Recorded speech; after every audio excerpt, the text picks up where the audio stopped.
ಅದೀಗ ಪುರಾತನ ಕಾಲದಲ್ಲಿ ಶಿವಪಾರ್ವತಿಯರ ಒಂದು ಒಂದು ಅವರ ಒಂದು ಇದು ಕಥೆಯಲ್ಲಿ ನಮ್ಮ ಈ ಹೋಳಿ ಈ ಕಾಮದೇವನ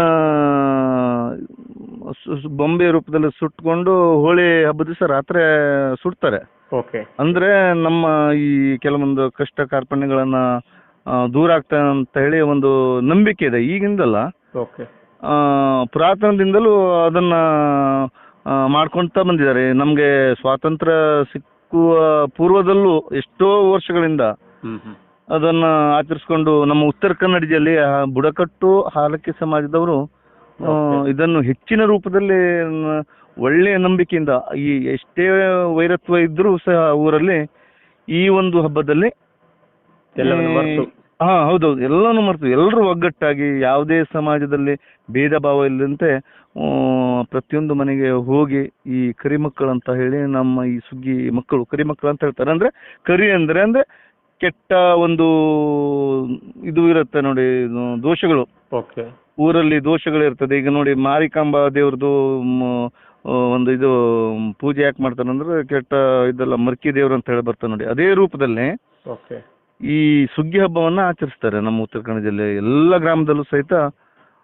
ಊರ ಗೌಡ್ರ ಹಾಗೂ ಬುಧವಂತ ಮತ್ತು ಕೋಲ್ಕಾರ್ ಇವರ ಸಮ್ಮುಖದಲ್ಲಿ ಒಂದು ಮೀಟಿಂಗ್ ನಡೆಸಿ ಈ ಕಾರ್ಯಕ್ರಮವನ್ನ ಈ ಹೋಳಿ ಹುಣ್ಣಿಮೆ ದಿವಸ ರಾತ್ರಿ ಈ ಹುಲ್ಲಿನ ಗೊಂಬೆ ರೂಪದಲ್ಲಿ ಅಂದ್ರೆ ಕಾಮದೇವನ ಹೌದೌದು ಮಾಡ್ಕೊಂಡು ಸುಟ್ಟಿ, ಆಮೇಲೆ ಕೆಲವೊಂದು ಅಧಿಕಾರಿಗಳ ಮನೆಯಲ್ಲಿ ಕುಣಿತ ಮಾಡಿ ಇವತ್ತೀಗ ಬೆಳಿಗ್ಗೆ ಇವತ್ತು ಹಬ್ಬ ಈಗ ಮಧ್ಯಾಹ್ನ ಗೌಡ್ರ ಮನೆಯಲ್ಲಿ ಪುನಃ ಮತ್ತೆ ಎಷ್ಟು ಕೋಲು ಕುಣಿತ 12, 13 ಈ ರೀತಿ ಕುಣಿತ ಇರ್ತದೆ ಬೇರೆ ಬೇರೆ ರೂಪದ್ದು. ಅದನ್ನು ಕುಣಿದುಕೊಂಡು ಗೌಡ್ರ ಮನೆಯಲ್ಲಿ ಕುಣಿದುಕೊಂಡು ಅಲ್ಲೂ ಊಟೋಪಚಾರ ಮಾಡಿ ಮತ್ತೆ ಗುನುಗುರ ಅಂತ ಹೇಳಿ ಇರುತ್ತೆ ಅವ್ರ ಮನೆಯಲ್ಲಿ ಕುಣಿತಾರೆ ಅದೇ ರೂಪದಲ್ಲಿ. ಸಂಜೆ 4 ಗಂಟೆ ಸಮಯದಲ್ಲಿ ಮತ್ತೆ ಕರಿದೇವರ ಇದಕ್ಕೆ ಹೋಗುವ ಸಂದರ್ಭದಲ್ಲಿ ಸಂಜೆ ಒಂದು 6 ಗಂಟೆ ಆಗ್ತದೆ, ಸಮೀಪ 6 ಗಂಟೆ ಸಂಜೆ ಆಗ್ತದೆ. ಅದನ್ನ ಮೆರವಣಿಗೆ ಮೂಲಕ ಅಂದ್ರೆ ಆ ಕಷ್ಟ ಕಾರ್ಪಣ್ಯಗಳನ್ನ ತಕೊಂಡು ಹೋ ಹೋ ಹೋ ಹೋ ಅಂತ ದೊಡ್ಡ ಕೂಗ್ತಾ ಅದನ್ನ ತಕೊಂಡೋಗಿ ಕರಿದೇವರಲ್ಲಿ ಒಪ್ಪಿಸ್ತಾರೆ. ಅಂದ್ರೆ ಯಾವುದೇ ಕಷ್ಟ ಕಾರ್ಪಣ್ಯ ಏನ್ ದೋಷ ಏನಿರುತ್ತೆ ನೋಡಿ ಅದನ್ನ ತಕೊಂಡು ಅವ್ರ ಅಂದ್ರೆ ಒಂದು ಇದು ದೇವರ ಹತ್ರ ಕೊಟ್ಟಾಗೆ ಅಲ್ಲಿ ನಿಲ್ಲಿಸ್ತಾ ಹಾಗೆ ಅದು. ಮತ್ತ ಯಾರ ಮನೆಗೂ ಅದು ತೊಂದರೆ ಮಾಡುವಂತದ್ದು ಇರುವುದಿಲ್ಲ, ಅದು ಕರಿದೇವರಲ್ಲೇ ಅದು ಬಂದೋಬಸ್ತಾಗಿ ಇರ್ತದೆ. ಈಗ ಸಾಮಾನ್ಯವಾಗಿ ಹೋಳಿ ಹುಣ್ಣಿಮೆ ಅಂದ್ರೆ ಕಾಮದಹನವನ್ನು ಮಾಡೋದು ಮತ್ತೆ ಬಣ್ಣ ಎರಚೋದು ನಮ್ಮ ಸಂಪ್ರದಾಯ ಹೊರಗಡೆ ಉತ್ತರ ಕನ್ನಡಕ್ಕೆ ಬಂದ್ರೆ ಅದು ಹೋಳಿ ಹುಣ್ಣಿಮೆ ಜೊತೆಗೆ ಸುಗ್ಗಿ ಕುಣಿತ, ಆಮೇಲೆ ಸುಗ್ಗಿ ತುರಾಯಿ, ವೇಷಭೂಷಣ ಇವೆಲ್ಲ ಹುಟ್ಕೊಳೋದು ಹೇಗೆ, ಅಥವಾ ಇಷ್ಟು ದಿನ ಮೊದಲೇ ಇದನ್ನ ಸ್ಟಾರ್ಟ್ ಆಗತ್ತೆ ಅಂತ? ಈಗ ಇವತ್ತು ಹೋಳಿ ಹುಣ್ಣಿಮೆ ಅಂದ್ರೆ ಈ ಸುಗ್ಗಿ ತುರಾಯಿ, ಕೋಲಾಟ ಇವೆಲ್ಲ ಸಂಪ್ರದಾಯ ಆ ಗೌಡ್ರ ಮನೆಯಲ್ಲಿ ಯಾವಾಗ ಸ್ಟಾರ್ಟ್ ಆಗತ್ತೆ, ಅದರ ನಿಯಮಗಳು ಏನಿದೆ ಅಂತ? ಈಗ ಈ ವರ್ಷದ ಸುಗ್ಗಿ ಹೋಳಿ ಹುಣ್ಣಿಮೆಗೆ ನಾವು ಹಬ್ಬ ಮಾಡಬೇಕು ಅನ್ನೋ ಒಂದು ವಿಚಾರ ಬಂದವಾಗ ಊರಲ್ಲಿ 10 ಮಂದಿ ಮತ್ತು ಹಾಗೂ ಊರ ಗೌಡ್ರ ಸಮ್ಮುಖದಲ್ಲಿ ಒಂದು ಕೂಟ ನಡೀತದೆ. ಹೌದು, ಮೀಟಿಂಗು ಕೂಟ ನಡೀತದೆ. ಕೂಟ ಅನ್ನೋದು ಕೂಡ ನಾವು ಹಾಗಾದ್ರೆ ಊರ್ ಹೊರಗೆ ಹೋಗ್ಬೇಕಾದ್ರೆ ಇಂತಿಷ್ಟು ಖರ್ಚು ಬರ್ತದೆ, 10 ತುರಾಯಿ ಅಥವಾ 12 ತುರಾಯಿ ಹೀಗೆ ಬರ್ತದೆ, ಸಾವಿರಾರು ರೂಪಾಯಿ ಅದು ಖರ್ಚಾಗ್ತದೆ. ಅದಕ್ಕಾಗಿ ಬಹಳಷ್ಟು ದುಡ್ಡು ಇಲ್ದಿದ್ದವಾಗ ಸಮಿತಿಯಲ್ಲಿ ದುಡ್ಡು ಇಲ್ದಿದ್ದವಾಗ ಅವಾಗ ಏನ್ ಮಾಡ್ತಾರೆ, ಊರ್ ಪೂರ್ತಿಗಷ್ಟೇ ನಾವು ಈ ಸಲ ಆಚರಿಸೋಣ ಮತ್ತು ಮುಂದೆ ನೋಡೋಣ ಅಂತೇಳಿ ಅವ ಗ್ರಾಮದವರು ತೀರ್ಮಾನ ಮಾಡ್ತಾರೆ. ಅಂದ್ರೆ ಹಬ್ಬ ಆಚರಣೆ ಮಾಡುವಾಗ ಪೂರ್ವದಲ್ಲಿ 5 ದಿವಸ ಮುಂಚಿತವಾಗಿ ಆಚರಣೆ ಮಾಡುವವರು ಇದ್ದಾರೆ. ಯಾಕಂದ್ರೆ ಊರು ಹೊರಗೆ ಹೋಗೋದು ಅಂದ್ರೆ ಹೋಳಿ ಹುಣ್ಣಿಮೆ ದಿವಸ ರಾತ್ರಿಗೆ ಬರ್ಲೇಬೇಕು. ಹೌದು, ಊರ್ ಗೌಡ್ರ ಮನೆಗೆ, ಆಯಾ ಊರ್ ಗೌಡ್ರ ಮನೆಗೆ ಅವರು ಎಲ್ಲ ತಂಡದವರು ಅವ ಗ್ರಾಮದವರು ಅಲ್ಲಿ ಬರ್ಲೇಬೇಕು ಅವ್ರವ್ರ ಊರ್ ಗೌಡ್ರ ಮನೆಗೆ. ಇವತ್ತು ಹಬ್ಬ ಮಾಡ್ಕೊಂಡು ಊರ್ ಗೌಡ್ರ ಮನೆ ಊರಲ್ಲಿ ಎಲ್ಲ ಪ್ರತಿಯೊಂದು ಮನೆಗೂ ಒಂದು 4 ಇದು ವಿಭಾಗ ಮಾಡಿ, ಅಂದ್ರೆ ಟೀಮು ಹೌದೌದು ಮಾಡಿ ಆ ಭಾಗಕ್ಕೆ ಒಂದು 10 ಹುಡುಗರನ್ನ ಕಳಿಸ್ತಾರೆ, ಕುಣಿಯೋರ್ನ. ಅದು ಒಂದ್ ದಿನದಲ್ಲಿ ಎಲ್ಲ ಕವರ್ ಆಗಬೇಕು, ಮುಗಿಸ್ಬೇಕು. ಹೌದೌದು, ಮುಗಿಸ್ಬೇಕು. ಅದಕ್ಕೂ ಮೊದಲು ನಾನು ಹೇಳ್ಬೇಕಂದ್ರೆ ಅಂದ್ರೆ ಈ ನಿಮ್ಮ ಕೂಟ ಆದ ನಂತರ ಒಂದ್ ದಿನದಲ್ಲಿ ನೀವು ಒಂದು ದಿನ ಫಿಕ್ಸ್ ಮಾಡ್ತಾರೆ, ಅಂದ್ರೆ ಈ ದಿನ ನಾವೆಲ್ಲ ಸುಗ್ಗಿ ಹೋಗ್ಬೇಕು ಅಂತ ಹೇಳಿ. ಅಂದ್ರೆ ಆವಾಗ ಏನು ಸಂಪ್ರದಾಯ ಸುಗ್ಗಿ ತುರಾಯಿ ಕಟ್ಟೋಕ್ಕಿಂತ ಮೊದಲು ನಿಮಗೆ ಸಂಪ್ರದಾಯಗಳು ಏನಿರುತ್ತೆ ಅಥವಾ ನಿಮ್ಮಲ್ಲಿ ಏನೇನು ರೂಢಿಗಳಿರುತ್ತೆ ಪೂಜೆ ಪುರಸ್ಕಾರ ಅಂತ ಹೇಳ್ತಾರಲ್ಲ ಅದು ಏನು ಅಂತ? ಅದು ಮೀಟಿಂಗ್ ಇದು ಕೂಟದ ಸಮಯದಲ್ಲಿ ಯಾವುದು ಪೂಜೆ ಪುನಸ್ಕಾರ ಇರುವುದಿಲ್ಲ. ಓಕೆ. ಹೊರಡುವಾಗ ಮಾತ್ರ ಊರುಗೌಡ್ರ ಮನೆಯಲ್ಲಿ ಆ ದಿವಸ ಈಗ ಒಂದು 15 ದಿವಸ ಅಥವಾ 20 ದಿವಸ ಮೊದಲು ಊರು ಹೊರಗೆ ಹೋಗ್ಬೇಕು ಅನ್ನೋದು ವಿಚಾರ ಕೂಟದಲ್ಲಿ ಪ್ರಸ್ತಾಪನೆ ಮಾಡ್ತಾರೆ ಅವರು. ಮಾಡಿದವಾಗ ಹೋಗೋ ಪೂರ್ವದಿಲ್ಲ, ಹೋಗೋ ದಿವಸ ಆ ದಿವಸ ಊರ ಗೌಡ್ರ ಮನೆ ತುಳಸಿಯಲ್ಲಿ ಪೂಜೆ ಪುನಸ್ಕಾರ ಮಾಡಿ ಅಲ್ಲಿ ಗುಮ್ಟೆ ಪದ ಮಾಡಿ ಹಾಡಿ ಊರು ಹೊರಗೆ ಹೋಗೋದು. ಅಥವಾ ಈಗ ನಮ್ಮ ಅಡ್ಲೂರು ಗ್ರಾಮ ಇದು, ಅಡ್ಲೂರು ಗ್ರಾಮದಿಂದ ನಾವು ಬೇರೆ ಹೊನ್ನಳ್ಳಿ ಅಥವಾ ಕೊಡಸಣಿ ಗ್ರಾಮ ಅಥವಾ ಬೆಳಸೆಗೆ ಹೋಗ್ಬೇಕಂತ ಹೇಳಿದ್ರೆ ಅಲ್ಲಿ ನಾವು ಅಲ್ಲಿದು ಏನಪ್ಪ ಅವ್ರದ್ದು ಮಡಿ ಮೈಲಿಗೆ ಏನಾದರೂ ಇದ್ರಲ್ಲಿ ಹೋಗೋದಿಲ್ಲ ನಾವು. ಓಕೆ. ಅಲ್ಲಿ ಶುದ್ಧತೆ ಇರಬೇಕು. ಅಂದರೆ ಊರುಗೌಡ್ರ ಮನೆಯಲ್ಲಿ ಹಾಗೂ ಬುಧವಂತ ಕೋಲ್ಕಾರ ಇವ್ರ ಮನೇಲಿ ಶುದ್ಧತೆ, ಯಾರ್ದು ಒಂದು ಸೂತ್ಕೆ ಇರಬಾರ್ದು. ಓಕೆ. ಹಂಗಿದ್ರೆ ಮಾತ್ರ ಅಲ್ಲಿ ನಮ್ಗೆ ಅವಕಾಶ ತಗೊಳ್ತಾರೆ, ಇಲ್ಲಾಂದ್ರೆ ನಾವು ಬೇರೆ ಕಡೆ ಹೋಗ್ಬೇಕಾಗ್ತದೆ. ಹೀಗೆ ಓಕೆ ಹೋಗಿ ಒಂದು 4-5 ಊರುಗೌಡ್ರ ಮನೆಗೆ ಹೋಗಿ ಅಂದ್ರೆ ಅವ ಗ್ರಾಮಕ್ಕೆ ಹೋಗಿ ನಾವು ಅಲ್ಲಿಂದ ವಾಪಸ್ ಬರುವಾಗ ಅಲ್ಲಿ ಕುಣಿತ ಹಾಕಿ ಅವರ ಪುರಸ್ಕಾರ ಅಥವಾ ಪುರಸ್ಕಾರವನ್ನು ಮಾಡಿ ಊಟ ಮಾಡಿ ಸತ್ಕಾರಗಳನ್ನು ಸ್ವೀಕರಿಸಿ ಆ ದಿನ ಫೈನಲ್ ಬಿಫೋರ್ ಒನ್ ಡೇ ನೀವು ಮತ್ತೆ ಅದೇ ಗೌಡ್ರ ಮನೆಗೆ ಬರ್ಬೇಕು. ಹೌದು ಬರ್ಬೇಕು. ಕೊಡುವಂತ ಗೌರವ ಏನು ತಳಿಗೆ ರೂಪದಲ್ಲಿ ತೆಂಗಿನ ಸೊಪ್ಪಿನ ಕಾಯಿ ಮಾತ್ರ, ಅಂದ್ರೆ ಸೊಪ್ಪಿನಕಾಯಿ ಸುಲ್ದಿರಬಾರ್ದಂತ ಬಾರ್ದು. ಮತ್ತೆ ಒಂದು ನೆನೆ ದೀಪ ಹಾಗೂ ವೀಳೆಪಟ್ಟೆ ಅಲ್ಲಿ ಇಡುವಂತದ್ದು ಒಂದು ಖುಷಿ ಮಾಡುವಂತದ್ದು ಹಣ ಇಡೀ ಟೀಮ್ಗಾಗಿ ಗೌರವಧನ ಇಡ್ತಾರೆ ಅವರು. 1000 ರೂಪಾಯಿ ಇಡ್ತಾರೆ, 5000 ರೂಪಾಯಿ ಇಡ್ತಾರೆ, ಎಷ್ಟು ಇಡ್ಬೋದು ಅವ್ರವ್ರ ಇದು ಊರಲ್ಲಿ ಇದು. ಯಾಕಂದ್ರೆ ಅವರು ಒಬ್ಬೊಬ್ರು ಊರಲ್ಲಿ ಏನ್ ಮಾಡ್ತಾರೆ 50 ರೂಪಾಯಿ 100 ರೂಪಾಯಿ ಹೀಗೆ ಕೂಡಿಸ್ಕೊಂಡು ಮನೆಗೆ ಒಂದು 100 ರೂಪಾಯಿ ಇದು ಮಾಡ್ಕೊಂಡು ಕೊಡುವವರು ಇದ್ದಾರೆ. ಈ ವೈಯಕ್ತಿಕವಾಗಿ ಬೇರೆ ನಮ್ಮ ಜಾತಿ ಬಿಟ್ಟು ಬೇರೆಯವರು ಸಹಿತ ಕುಣಿಸ್ತಾರೆ. ಇಂಥ ಕಡೆ ಒಂದವರು ಸುಗ್ಗಿ ಮೇಳ ಬಂದಿದೆ ನಮ್ಮ ಅಂಗಡಿ ಹತ್ರ, ಹೋಟೆಲ್ ಹತ್ರ ಇರ್ಬೋದು ಅಥವಾ ಒಂದು ಫ್ಯಾಕ್ಟ್ರಿ ಇರ್ಬೋದು, ಏನಿರ್ಬೋದು, ಆ ಸ್ಥಳದಲ್ಲಿ ಕುಣಿಸ್ಕೊಳ್ಳುವಂತ ದಾನಿಗಳು ಇದ್ದಾರೆ. ಒಳ್ಳೇದಾಗತ್ತಂತ. ಹೌದೌದು. ಕರಿ ಮಕ್ಕಳು ಬಂದು ಕುಣಿದು ಹೋದ್ರೆ ತಮ್ಮ ಕಷ್ಟ ಕಾರ್ಪಣ್ಯಗಳು ಹಾಗೂ ತಮ್ಮ ಉದ್ದಿಮೆ ಇನ್ನೂ ಮತ್ತೆ ಎತ್ತರಕ್ಕೆ ಉನ್ನತ ಮಟ್ಟಕ್ಕೆ ತಲುಪ್ತದೆ ಅನ್ನೋದೊಂದು ಅವರಿಗೂ ಒಂದು ಭಾವನೆ ಇದೆ. ಹೌದೌದು. ಇದ್ರ ಬಗ್ಗೆ ಸಾಕಷ್ಟು ತಿಳ್ಕೊಂಡಿದ್ದಾರೆ ಎಲ್ಲ ಸಮಾಜ, ಊರಿನ ಜನರು. ಹೌದೌದು. ಹಿರಿಯರು ಎಲ್ಲ ತಿಳ್ಕೊಂಡಿದ್ದಾರೆ. ಜೊತೆಗೆ ನೀವು ಮಧ್ಯಾಹ್ನ ಎಲ್ಲ ಕುಣಿತ ಹಾಕೊಂಡು ಮತ್ತೆ ಎಲ್ಲ ಊರಿನ ಎಲ್ಲ ಮನೆಗೆ ಹೋಗಿ ಕುಣಿತ ಹಾಕಿ ಮತ್ತೆ ಸಂಜೆ ನೀವು ಗೌಡ್ರ ಮನೆಗೆ ಬರ್ತೀರಿ. ಹೌದು. ಸಂಜೆ ಗೌಡ್ರ ಬಂದು ಅಲ್ಲಿ ಒಂದು ದೊಡ್ಡ ಕುಣಿತ ಹಾಕ್ತೀರ ಅನ್ಸುತ್ತಲ್ಲ? ಹೌದೌದು. ಎಷ್ಟು ಕುಣಿತ ಇದೆ ನೋಡಿ, ಅಷ್ಟು ತಂಡಗಳು ಬಂದು ಸೇರ್ತವೆ ಒಂದು ಜಾಗ. ಹೌದೌದು. ಅಲ್ಲ, ತಂಡಗಳು ಒಂದೇ ತಂಡ, ಊರಲ್ಲಿ ಒಂದೇ ತಂಡ ಇರ್ತದೆ.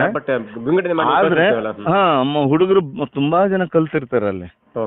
ನಾವು ಅಲ್ಲೇನು ಎಕ್ಸ್ಪರ್ಟ್ ಇದ್ದವ್ರನ್ನ ಕೊನೆ ಹಂತದಲ್ಲಿ ಹೌದು ಅವ್ರನ್ನ ನಿಲ್ಸ್ಕೊಂಡು ಅದೇ ತರ ಗುಮ್ಟೆ ವಾದ್ಯ, ಹಿಮ್ಮೇಳದಲ್ಲೂ ಸಹಿತ ಗುಮ್ಟೆ ವಾದ್ಯನು, ಕೋಲು ಯಾವ ರೀತಿ ಹೊಡಿತಾರೆ, ಗುಮ್ಟೆ ಯಾವ ರೀತಿ ಇದು ಮಾಡ್ತೀವಿ, ಎಲ್ಲ ಕಾಂಬಿನೇಷನ್ ಇರ್ತದೆ. ಈ ಸಿನಿಮಾದಲ್ಲಿ ಹೇಗೆ ಒಂದು ಹಾಡಿಗೆ ತಕ್ಕಂತೆ ಬಾರಿಸ್ತಾರೆ ನೋಡಿ, ಅದೇ ತರ ಇದನ್ನು ಸಹಿತ ಹಿಂದಿನಿಂದ, ಅಂದ್ರೆ ಇದಕ್ಕೆ ಯಾವ್ದಕ್ಕೂ ಒಂದು ಶಾಲೆ ಇಲ್ಲ ಇದೆ. ಇದಕ್ಕೆ ಯಾವ್ದು ಒಂದು ಇದಕ್ಕೆ ಶಾಲೆ ಇಲ್ಲ, ತನ್ನಂತಾನೆ ಅದು ಒಬ್ಬರದ್ದು ನೋಡಿ ಒಬ್ರು ಕಲ್ತು ಇಲ್ಲಿವರೆಗೆ ನಡೆಸ್ಕೊಂಡು ಬಂದಿದ್ದಾರೆ. ಜನಪದ ರೀತಿಯಲ್ಲಿ. ಹೌದೌದು. ಇದು ಜನಪದ ಸಂಸ್ಕೃತಿನೇ ಹಿಂದಿನಿಂದ ಬಂದಂಥದ್ದು. ಆದ್ರೆ ಅದ್ರ ಜೊತೆಗೆ ದೈವಶಕ್ತಿನೂ ಇದೆ. ಇದಕ್ಕಂದ್ರೆ ಕುಣಿಯೋದು ನೋಡ್ಲಿಕ್ಕೆ ನಮ್ಮ ಕಣ್ಣಿಗೆ ಜಾನಪದ ಸಂಸ್ಕೃತಿ ಕಾಣ್ತಿದೆ. ಅದರ ಇದ್ರಲ್ಲಿ ಕರಿದೇವರ ಒಂದು ಹೌದೌದು. ಅದ್ರದ್ದು ಬಹಳಷ್ಟು ಯಾವ ದೇವ್ರಕ್ಕಿಂತ ಬಲಿಷ್ಠವಾದ ದೇವ್ರದು. ಎಂತ ದೇವ್ರಂದ್ರೆ ಅವನ ಕಷ್ಟಕ್ಕೂ ಆ ದೇವರು ಒಂದೇ ಸಮಾಜ ಆಶೀರ್ವಾದ ಮಾಡ್ತದೆ. ಇದು ದೇವ್ರ ಕಾರ್ಯದಲ್ಲಿ ಅವನದು ಸಹಿತ ಏನ್ ಕೊಡ್ತಾನೆ ಸೇವೆ ಅದು ತಗೊಳ್ತದೆ. ಹೌದು. ಆ ರೀತಿ ಒಂದು ನೀವು ಗೌಡ್ರ ಮನೆಯಿಂದ ಕುಣಿತ ಹಾಕಿ ಅಲ್ಲಿಂದ ನೀವು ಕರಿದೇವರ ಒಂದು ಅಂಗಳಕ್ಕೆ ಬರ್ತೀರಿ. ಹೌದು. ಅಲ್ಲಿ ಕರಿದೇವ್ರ ಮನೆಯಲ್ಲಿ ಬಂದ ತಕ್ಷಣ ಅಲ್ಲಿ ಕರಿದೇವ್ರ ಕೋಲ ಇಡ್ತಾರೆ. ಆಮೇಲೆ ಅಲ್ಲೊಂದು ಹಾಡು ಹೇಳ್ತಾರೆ ಅವರು. ತಾವು ಈ ರೀತಿ ನಮ್ಮ ಊರ ಸುತ್ತಮುತ್ತಲು ನಾವು ಎಲ್ಲ ಕಷ್ಟ ಕಾರ್ಪಣ್ಯಗಳೆಲ್ಲ ತಗೊಂಡು ಬಂದಿದ್ದೇವೆ. ಅದನ್ನು ಭದ್ರತೆಯಿಂದ ಇಡಬೇಕು. ಏನೇ ಒಂದು ತಪ್ಪು ತಡೆ ನಾವು ಏನಾದರೂ ನಮ್ಮ ಕೈಲಿಂದ ಆತಂದ್ರೆ ಕ್ಷಮಿಸಬೇಕು ಅಂತ ಹೇಳಿ ಹಾಡಿನ ಮೂಲಕ ಹೇಳಿ, ಹೇಳಿಕೆ ಮೂಲಕ ಹೇಳಿ ಪೂಜೆ ಮಾಡ್ತಾರೆ. ಓಕೆ. ಕರಿದೇವರಿಗೆ ಪೂಜೆ ಮಾಡಿದ ತಕ್ಷಣ ಮತ್ತೆ ಅಕ್ಷತೆ ಹಿಡ್ಕೊಂಡು ಇದೇ ರೀತಿ ಮುಂದಿನ ವರ್ಷನೂ ಬರೋ ತನಕ ಯಾವುದೂ ಒಂದು ತೊಂದರೆ ಆಗಬಾರ್ದು, ಊರಲ್ಲಿ ಯಾರದೇ ಒಂದು ವೈಮನಸ್ಸು ಇರಬಾರ್ದು. ನಿರಂತರವಾಗಿ ಇದನ್ನು ಮಕ್ಕಳಿಗೆ ಆದಷ್ಟು ಶಕ್ತಿ ಕೊಟ್ಟು ನಡ್ಸ್ಕೊಂಡು ಹೋಗುವಂತ ಭಾಗ್ಯ ಕೊಡ್ಬೇಕಂತೇಳಿ ಕರಿದೇವರಲ್ಲಿ ಬೇಡಿಕೆ ಇಡ್ತಾರೆ. ಹೌದೌದೌದು, ಹರಕೆ ಅಂದ್ರೆ ಬೇಡ್ಕೊಳ್ತಾರೆ. ಹರಕೆ ಯಾವ ರೀತಿ ಇಡ್ತಾರೆ ಅಂದ್ರೆ ವೈಯಕ್ತಿಕವಾಗಿ ಪಾನಕ ಅಂತ ಹೇಳ್ತಾರೆ, ಈ ಶರ್ಬತ್ತು, ನಿಂಬೆ ಹಣ್ಣಿಂದು, ಅದಕ್ಕೆ ಶುಂಠಿ, ಕಾಳುಮೆಣಸು ಅದು ಇದು ಎಲ್ಲ ಹಾಕಿ, ಹೌದು ಎಲ್ಲ ಹಾಕಿ ಕರಿಮಕ್ಕಳಿಗೆ ಅವ್ರ ಹಾಡಿ ಗಂಟ್ಲೆಲ್ಲ ಬಿದ್ದಿರ್ತದೆ. ಅದು ಪುರಾತನ ಕಾಲದಲ್ಲಿ ಅವರು ಹಿರಿಯರು ಅವೆಲ್ಲ ಯಾಕೆ ಮಾಡಿದ್ರು ಅಂತ ಹೇಳಿದ್ರೆ ಅವರಿಗೆ ನಿವಾರಣೆ ಆಗಬೇಕು, ಅದು ಗಂಟ್ಲು ಬಿದ್ದಿರ್ತದಲ್ಲ, ಹಾಡಿ ಕುಣಿದು ಸುಸ್ತಾಗಿರ್ತಾರೆ. ಅದೊಂದು ಔಷಧಿ ರೂಪದಲ್ಲಿ ದೇವರಿಗೆ ಪಾನಕ ಕೊಟ್ಕೊಂಡು ಅದರ ನಂತರ ಎಲ್ಲ ಕರಿ ಹುಡುಗರಿಗೆ ಬಂದಂತ ಎಲ್ಲ ಭಕ್ತಾದಿಗಳಿಗೆಲ್ಲ ಹಂಚ್ತಾರೆ ಶರ್ಬತ್ತು. ಶರ್ಬತ್ತು ಯಾರೋ ಅದು ನೈವೇದ್ಯವಾಗಿ ಕೊಡ್ಬೋದು ಹೇಳ್ಕೊಂಡು. ಈಗ ಇವತ್ತು ನಾನು ಕೊಡ್ತಾ ಇದ್ದೇನೆ ಸರ್, ಅದನ್ನು ಯಾರು ಕೊಡ್ಬೋದು. ನನ್ನ ಒಂದು ಮನಸ್ಸಿನಲ್ಲಿ ದೇವ್ರೆ ನಮ್ಗೆ ಒಳ್ಳೇದಾಗಬೇಕು ಅಂದ್ರೆ ಒಳ್ಳೇದಾದ್ರೆ ಮಾತ್ರ ಕೊಡಬೇಕಂತಿಲ್ಲ, ಒಳ್ಳೆ ಮನಸ್ಸಿನಿಂದ ಕೊಡೋದು, ಒಳ್ಳೆ ಮನಸ್ಸಿನಿಂದ ಕೊಡಬೇಕು.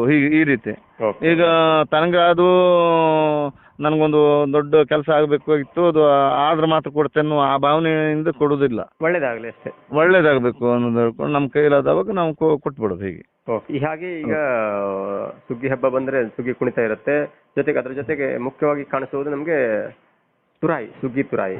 ಹೌದೌದು, ಅದೊಂಥರ ನಾರ್ಮಲಿ ಜನರಿಗೆಲ್ಲ ಅದು ಒಂಥರ ಕಿರೀಟ ತರ ಕಾಣುತ್ತೆ ಅಥವಾ ನೈವೇದ್ಯ ತರ ಕಾಣುತ್ತೆ. ಅದ್ರ ಬಗ್ಗೆ ಹೇಳೋದಾದ್ರೆ ಹೇಳೋದಂದ್ರೆ ಈಗ ತುರಾಯಿಯು ಪಾಂಡವರು ಏನು ಹಾಕೊಂಡು ಕುಣಿತಿದ್ರು ನೋಡಿ ಮಹಾಭಾರತದಲ್ಲಿ.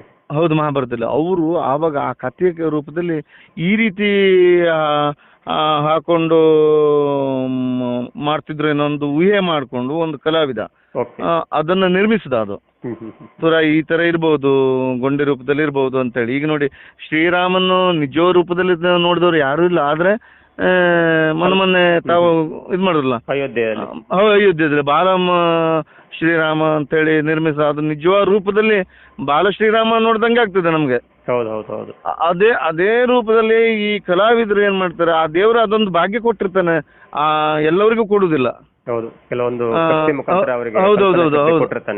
ಹೌದೌದು. ಈಗ ಅಲ್ಲಿ ನಮ್ಮ ತುರಾಯಿ ಮಾಡುವಂತ ಭಾಗ್ಯ ಹೆಚ್ಚಿನ ರೂಪದಲ್ಲಿ ನಮ್ಮ ಅಂಕೋಲ ತಾಲೂಕಿನ ಬಡಗೇರಿಯಲ್ಲಿ ಮಾಡ್ತಾರೆ ಎಲ್ಲ ಸಮಾಜದವರು.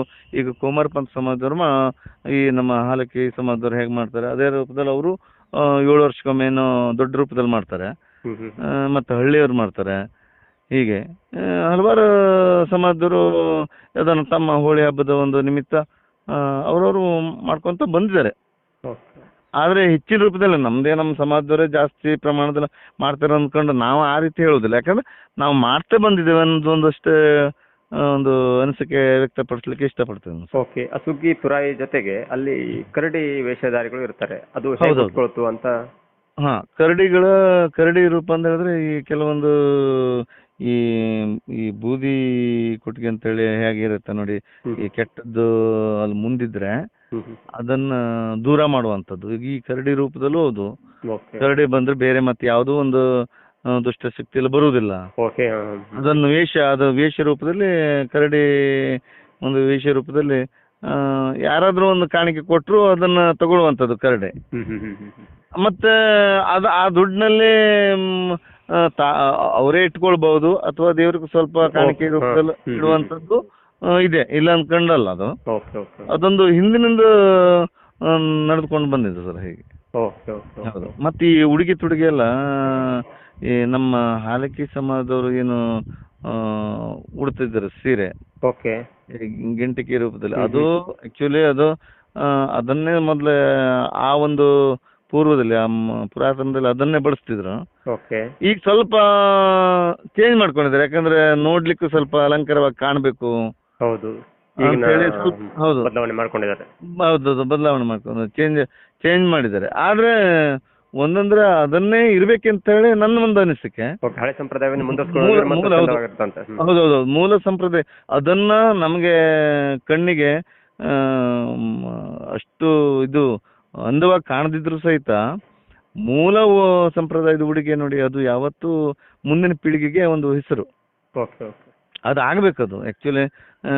ಅದನ್ನ ಮೂಲ ಸಂಪ್ರದಾಯದ ಉಡುಗೆ ಏನಿದೆ ನೋಡಿ, ಅದೊಂದು ಇದಾಗಬೇಕು. ಎಲ್ಲ ಚೇಂಜ್ ಮಾಡ್ತಾ ಇದ್ದಾರೆ. ಓಕೆ ಓಕೆ, ಹೌದೌದು. ಧನ್ಯವಾದಗಳು ಸರ್. ಇಷ್ಟೊತ್ತು ನಮ್ಮ ಜೊತೆ ಫೋನ್ನಲ್ಲಿ ಸುಗ್ಗಿ ಹಬ್ಬ, ಹೋಳಿ ಹುಣ್ಣಿಮೆ ಮತ್ತು ಸುಗ್ಗಿ ಕುಣಿತ, ತುರಾಯಿ ಬಗ್ಗೆ ತುಂಬಾ ಮಾಹಿತಿಯನ್ನು ಹಂಚಿಕೊಂಡಿದ್ದೀರಿ. ಧನ್ಯವಾದಗಳು.